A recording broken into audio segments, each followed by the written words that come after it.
Rekan-rekan sekalian, selamat datang kembali di channel ini, channelnya para tenaga honorer dan aparatur sipil negara. Rekan-rekan, diketahui bersama bahwa saat ini di DPR RI telah bergulir rancangan undang-undang tentang perubahan undang-undang aparatur sipil negara. Salah satu poin penting yang dibahas dalam dokumen rancangan undang-undang ASN ini adalah penyelesaian polemik persoalan tenaga honorer, di mana jumlahnya ini sudah mencapai 2,3 juta orang.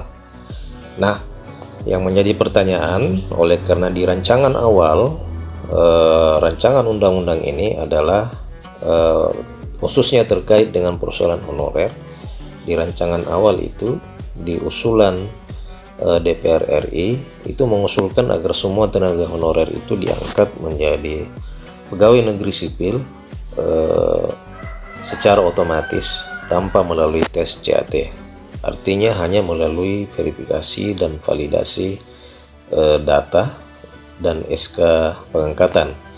Akan tetapi di perjalanannya setelah berjalan pembahasannya dari tahun 2018 ya, kalau saya tidak salah tahun 2018 hingga dengan 2017 ya, hingga dengan saat ini ya 2017.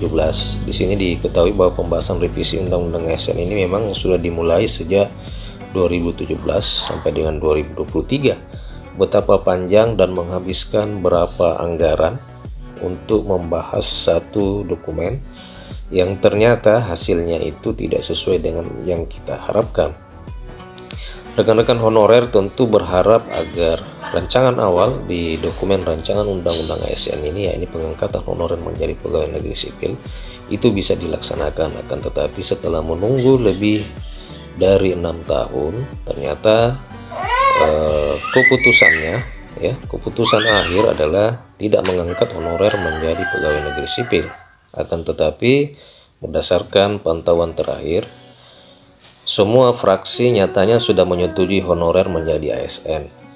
Itu yang dikatakan oleh anggota Komisi 2 DPR, Rianta, yang menyatakan bahwa Dewan Perwakilan Rakyat ini akan mendukung penyelesaian persoalan tenaga honorer tanpa ada pemutusan hubungan kerja atau PHK secara massal. Ia menyebutkan bahwa karena sudah lama mengabdi, diantaranya para tenaga guru dan kependidikan, penyuluh pertanian, dan tenaga kesehatan, semua fraksi di DPR itu mendukung tenaga honorer akan diselesaikan secara kemanusiaan. Anggota fraksi PDI Perjuangan itu menegaskan bahwa semua fraksi di DPR ini sebenarnya menginginkan agar semua honorer ini diangkat menjadi ASN. Kalau dari semua partai di DPR, semua ingin agar supaya non aparatur sipil negara ini dijadikan aparatur sipil negara. Itu yang dikatakan oleh anggota DPR RI ini, anggota Komisi 2 DPR RI Rianta, yang sayangnya tidak secara khusus atau tidak secara rinci menyebutkan jenis ASN ini apa. Ini apakah PNS ataupun P3K? Apakah P3K pun itu apakah P3K full time ataukah P3K paruh waktu?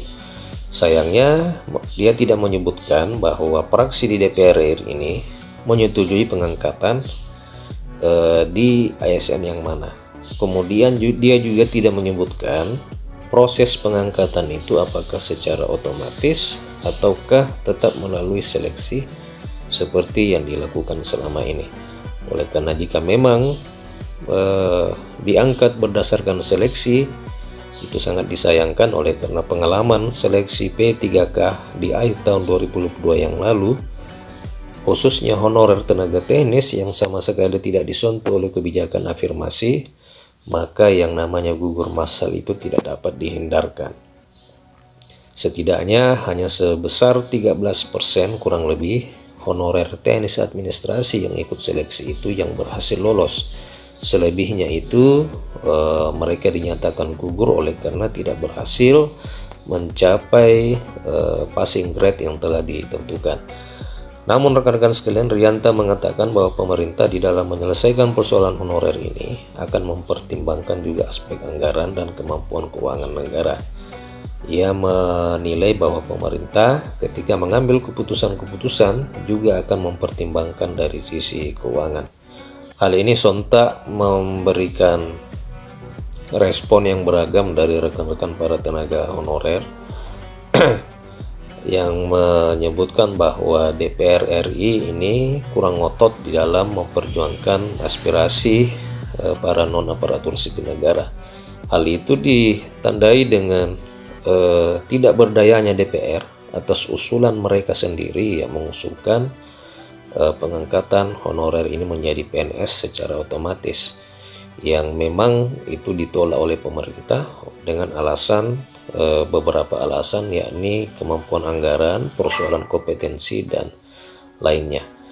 Rekan-rekan sekalian, bagaimanakah perjalanan pembahasan rancangan undang-undang ini? Silakan disimak terus di channel ini, oleh karena kami akan terus memberitakan update-update terbaru informasi seputar tenaga honorer. Untuk itu silakan di subscribe channel ini agar rekan-rekan tidak ketinggalan informasi itu. Rekan-rekan sekalian, demikian informasi pada video kali ini. Terima kasih telah menyaksikan. Sampai jumpa di video berikutnya.